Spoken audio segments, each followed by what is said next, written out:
Yang bikin kita jadi selamat, wal qasdu fil fakri wal gina. Wal qasdu fil fakri wal gina. Berlaku sederhana, baik dalam keadaan miskin maupun dalam keadaan kaya. Jangan kita lagi banyak uang, lagi punya jabatan, berfoya-foya, seakan-akan uang yang ada mau dibuat kenyangin perut kita, bikin puas hati kita, bikin puas hidup kita. Padahal nggak boleh begitu.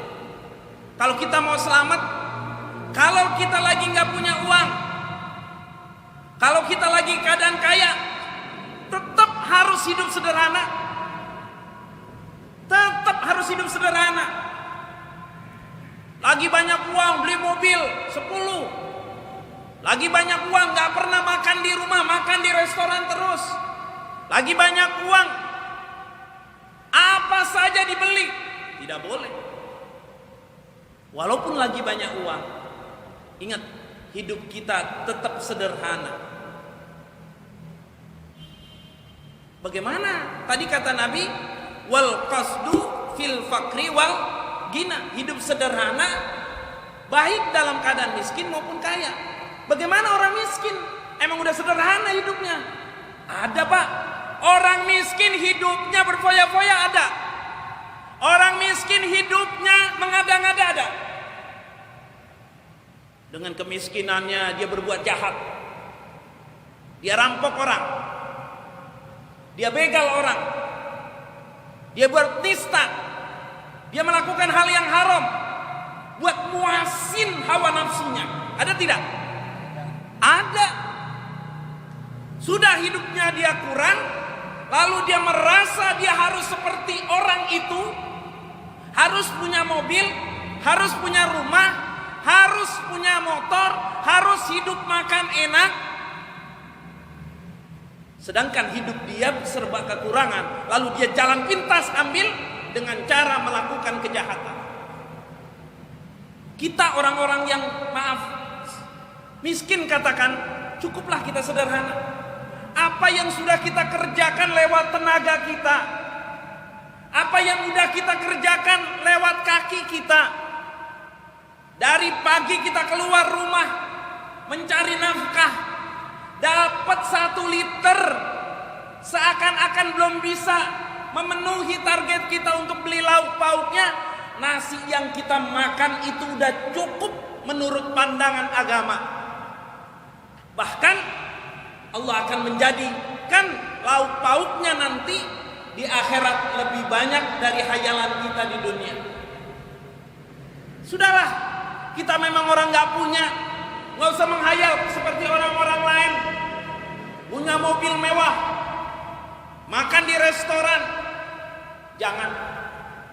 Apa yang kita rasakan yang ketidakcukupan akan dicukupkan oleh Allah Subhanahu wa taala di akhirat.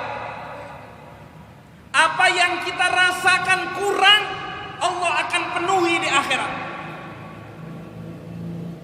Yang penting buat kita ikhtiar, jangan putus. Yang penting buat kita tawakal kepada Allah Subhanahu wa taala. Cukup. Itu yang bikin kita selamat. Makanya mohon maaf, orang-orang miskin mah jarang sakit. Jarang sakit. Kenapa? Karena dia merasa dirinya sudah cukup yang sudah dia nikmatin. Makan sehari, malam-malamnya dia nggak kayak orang kaya. Kepalanya pusing, perutnya sakit, tubuhnya menggigil.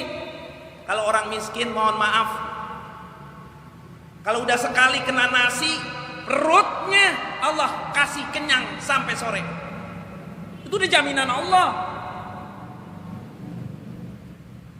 Biar pakai motor bogrek buat usaha, dia merasa dirinya itu motor nggak pernah bikin dia susah. Ada orang kaya motornya bagus, mobilnya bagus, bikin dia jadi sengsara. Ada. Makanya kita disuruh oleh Nabi kalau kita mau selamat, wal qasdu fil fakri wal gina. Hiduplah sederhana, walau engkau dalam keadaan miskin ataupun dalam keadaan kaya. Miskin aja disuruh hidup sederhana, maksudnya disuruh hidup apa adanya sudah, yang penting kamu udah ikhtiar, udah tawakal, udah usaha, cukup. Apalagi orang kaya, jangan sombong dengan kekayaannya. Yang ketiga, yang terakhir, wa khasyatullahu fi sirri wa khasyatullahi fi sirri wa alaniyah. Nih yang terakhirnya bikin kita selamat nih. Ini apalagi dalam keadaan wabah, kena penyakit. Apa kata Nabi? Kata Nabi, takutlah engkau kepada Allah, baik dalam keadaan sendiri maupun dalam keadaan di tengah keramaian. Tuh, ini yang bikin kita selamat. Abang-abang pada kerja, bapak-bapak paginya kerja, di mana orang ketakutan di rumahnya. Lalu apa yang membuat kita jadi berani berada di keramaian? Sedangkan di tengah-tengah wabah ini kita diharuskan untuk jangan ada di keramaian. Apa yang membuat kita menjadi berani? Jawabannya cuma satu. Bukan karena kita ingin mencari nafkah buat anak. Salah. Bukan karena kita ingin mencari rezeki. Bukan. Karena kita tahu, baik saya dalam keadaan sendiri maupun dalam keramaian, saya yakin Allah bersama saya. La takhaf wa la tahzan, innallaha ma'ana. Jangan takut, jangan khawatir, Allah bersama engkau. Kalau sudah orang tauhidnya, ketika dalam sendiri dia ingat Allah, dalam keadaan ramai dia ingat Allah, insya Allah Allah akan jaga dia dari segala musibah, mara bahaya, fitnah, bala bencana. Ini dalam keadaan ramai kita begini. Menurut ilmu kedokteran, air ludah saya dalam jangka waktu 1,5 meter nempel kepada seseorang dalam wabah ini akan terkena, dan 16 jam dia hidup di tubuh seseorang itu, dan lama-lama akan menjadi virus yang bernama virus corona. Tapi karena kita yakin kepada Allah Subhanahu wa taala bahwa Allah akan melindungi kita, maka virus itu ditundukin oleh Allah Subhanahu wa taala. Virus itu dibikin lemah oleh Allah Subhanahu wa taala. Kita pulang ke rumah kita ambil wudu, kita pakai sabun, kita cuci tangan, kita cuci muka, hilanglah segala virus itu, dan insya Allah kita tidur dengan anak kita, dengan istri kita, dengan keluarga kita makan bareng-bareng dengan keluarga kita, insya Allah menjadi sehat, selamat di dunia wal akhirah. Rabbana taqabbal minna innaka antas samiul alim wa tub alaina innaka antat tawwabur rahim. Hasbunallahu wa ni'mal wakeel, ni'mal maula wa ni'mal nasir. Ya Allah, lindungi kami ya Allah dari segala fitnah bala bencana. Allahumma dafa'na al-ghala wal bala wal wabah wal fahsya wal munkar wasyuyuba mukhtalifata wasyadida wal mihana ma dhahara